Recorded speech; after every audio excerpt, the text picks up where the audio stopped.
So hello everyone, welcome back to another battle through the heavens video. आज की इस video में हम लोग को बताने जा रहे हैं कि किस तरीके से हेवनली टॉम के अंदर में जो भी सीन्स थे वो सभी पूरी तरीके से खत्म होने वाले हैं। जी हाँ, तुम लोगों ने बिल्कुल सही सोचा। हेवनली टॉम के अंदर का सीन्स खत्म होना मतलब शाओशुआन के साथ में शोइन की जो मुलाकात थी अब वो पूरी तरीके से कंप्लीट हो चुका है। मतलब जितने भी काम थे वो सभी कंप्लीट हो गए। अब शाओशुआन को छोड़कर शोइन को वापस से हेवनली टॉम से बाहर जाना पड़ेगा। तो आज की इस वीडियो के अंदर में हम लोग आपको उसकी लास्ट मीटिंग के बारे में बताएंगे। इनफैक्ट एक लास्ट गिफ्ट जो कि शाओशुआन ने शोइन को दिया। इसके अलावा शोयन और सुनर वो दोनों हेवेली टॉम को छोड़कर बाहर निकलेंगे और बाहर निकलते ही एक नया लोचा लफड़ा खड़ा होने वाला है। मोस्ट प्रोबेबली तुम लोगों को रीजन पता ही है कि क्यों नया लफड़ा होगा।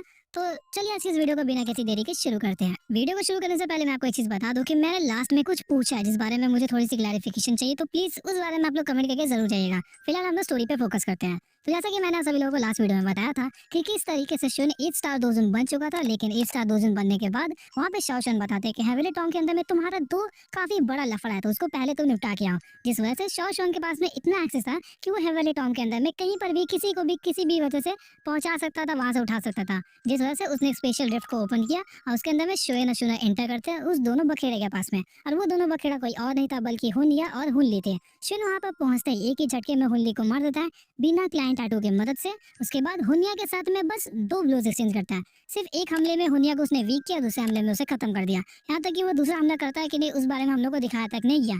इतनी ज्यादा बेइज्जती मैंने किसी भी हुन क्लैन वाले की नहीं देखी है जिसे इस तरीके से मारा गया हो कि उसे फाइनल ब्लो तक ना दिखाया जाए। और मैं आशा करता हूँ कि एटलीस्ट दोनों के अंदर में दिखा देंगे कि हाँ उसने फाइनल ब्लो को वहाँ पे मारा तब जाके वो मरा। इतनी तो इज्जत डिजर्व करता ही है। इन दोनों को मारने के बाद शोएन और शूनर डायरेक्टली उस हॉल में नहीं जाते जहाँ पर शाओशुआन थे, बल्कि वो लोग कुछ दिनों तक हवेली टाउन में इधर उधर घूमे थे। घूमने के बाद वो जो लास्ट दिन था उस दिन वो दोनों पहुंचते हैं शाओशुआन के हॉल के अंदर में। वहाँ पहुंचने के बाद वो लोग थोड़ी देर के लिए वेट कर रहे थे, तभी थोड़ी देर बाद ही वहाँ पे शाओशुआन फिर से अपीयर हो जाते हैं। जो लोग मेरे रेगुलर व्यूअर्स हैं उन लोगों को अच्छी तरीके से पता होगा कि शाओशुआन जब हुनिया और हुनली के पास में शोएन और शूनर को भेज रहे थे तो उससे पहले शाओशुआन को पता चलता है कि शोएन के पास में एक्चुअली में एंशिएंट डिवोरिंग इंसेक्ट्स की क्वीन आ चुकी है जो कि फिलहाल हाइबरनेशन में है। तो वहाँ पर शाओशुआन ने बताया कि उसे डिफाइन करके वो एंशिएंट एम्परर क्लॉथ बना सकता है जिसका डिफेंस अनब्रेकेबल होता है। मतलब जिसकी पावर्स जो है वो इतनी ज्यादा हो सकती है कि वो बैंचन लेवल तक के अटैक्स को आसानी से एंड्योर कर सकता है। जिस वजह से वहाँ पे शेन को बोला था उसने डिफाइन करने के लिए, लेकिन शाओशुआन का लास्ट टाइम मूड बदलता है और उन्होंने कहा कि तुम जाके इन दोनों लफड़े को निपटाओ, उसी दौरान मैं तुम्हारे लिए इस एंशिएंट डिवोरिंग इंसेक्ट का जो भी एम्परर क्लॉथ है उसे मैं रिफाइन कर दूंगा। और यहाँ पर दादा पोता दोनों के अंदर में रिफाइनमेंट वाला प्रोसेस अच्छी तरीके से कूट कूट कर भरा हुआ है। जिस वजह से शाओशुआन जब इस हॉल में एंटर किए तब वहाँ पर उन्होंने already ancient insect emperor cloth को पूरी तरीके से रिफाइन कर दिया था। और जैसे ही वो शोएन को देते हैं तो वहाँ पर वो बताते हैं कि अब ये पूरी तरीके से रिफाइन हो चुका है, अब तुम इसे इस्तेमाल करोगे तो तुम आराम से बैंचन लेवल के कल्टीवेटर्स के साथ में दो दो हाथ कर सकते हो। ये गारंटी नहीं देता कि तुम जीत जाओगे, लेकिन तुम एटलीस्ट वहाँ से भाग पाओगे। इस बात को सुनकर वहाँ पे शोएन काफी ज्यादा खुश होता है। इसके साथ साथ शाओशुआन उसे ये भी बताते हैं कि इसे एक्टिवेट करने के लिए तुम्हें अपना एक बूंद खून इसके ऊपर में गिराना पड़ेगा, जिसके बाद ये खुद पर खुद ही तुम्हारी बॉडी के साथ में कंबाइन हो जाएगा और फिर तुम इसे कपड़े की तरह हमेशा पहनकर रख सकते हो। शोएन इन सभी बातों को सुनकर बिल्कुल वैसा ही करता है जैसा शाओशुआन ने कहा। एक बूंद खून जैसी उसके ऊपर में गिरती है तो वो वहाँ पे थोड़ी थोड़ी करके डिसॉल्व होना शुरू हो जाता है और वो शोएन की बॉडी को पूरी तरीके से रैप कर लेता है। शोएन को बिल्कुल भी महसूस नहीं हो रहा था कि उसके बॉडी के ऊपर में उसने कुछ अलग से पहना हुआ है, लेकिन वो हल्का सा फील कर पा रहा था कि उसकी जो स्किन है उसके अंदर से या फिर उसके ऊपर से एक अलग सी लेयर बनती जा रही है, अपने आप क्रिएट होती जा रही है।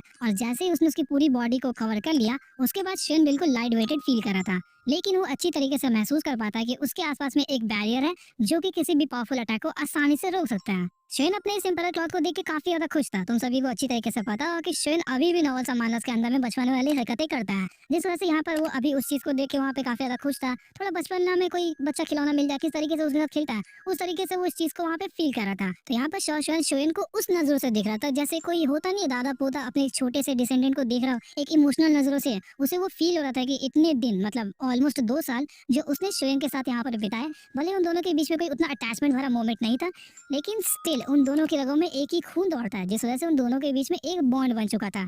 एंड ऑफ कोर्स शाओशुआन इस दौरान हम लोग को हल्के से इमोशनल और दुखी भी नजर आ रहे थे, क्योंकि आखिरकार आखिर वो है उसका पोता टाइप का ना, जिस वजह से उसके साथ वो उस जुदाई को सह नहीं सकता। लेकिन क्या करे, एक बड़े मकसद के लिए शोएन को इस जगह को छोड़ के जाना पड़ेगा। शाओशुआन वहाँ पे शोएन को बताता है कि तुम क्लैन की आखिरी होप हो जो कि पूरे शाओ क्लैन को फिर से रिवाइटलाइज करा सकते हो। इस बात को सुनकर वहाँ पे शोएन हल्का सा भी शॉक्ड नहीं था, दुखी नहीं था, कुछ भी नहीं था, बल्कि वो हल्का सा गर्वित महसूस करता है।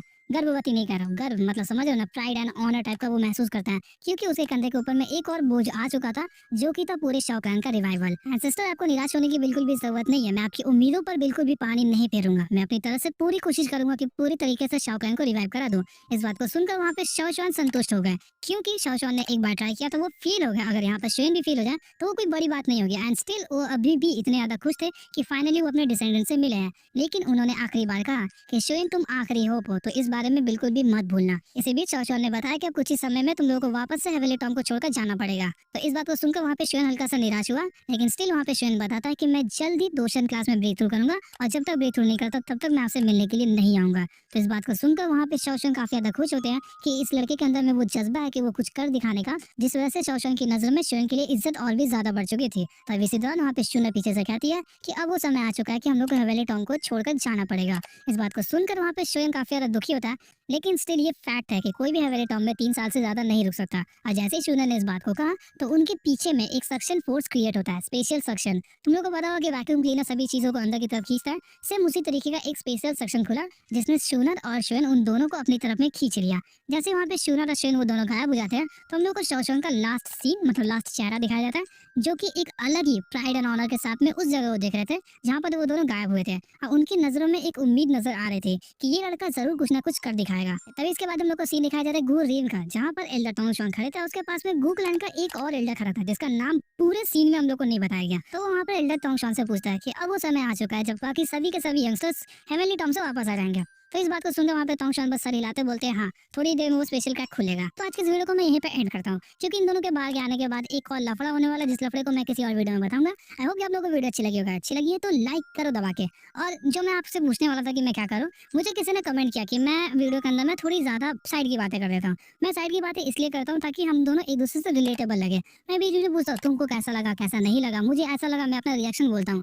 अगर तुम लोग भी चाहते हो कि मैं एआई की तरह जैसे बाकी सभी एक्सप्लेनर्स बग देते हैं, बस मैं भी उसी तरीके से कहानी को बग दूं, बिना किसी इमोशंस के, बिना किसी भी चीजों के, बस ऐसे करके।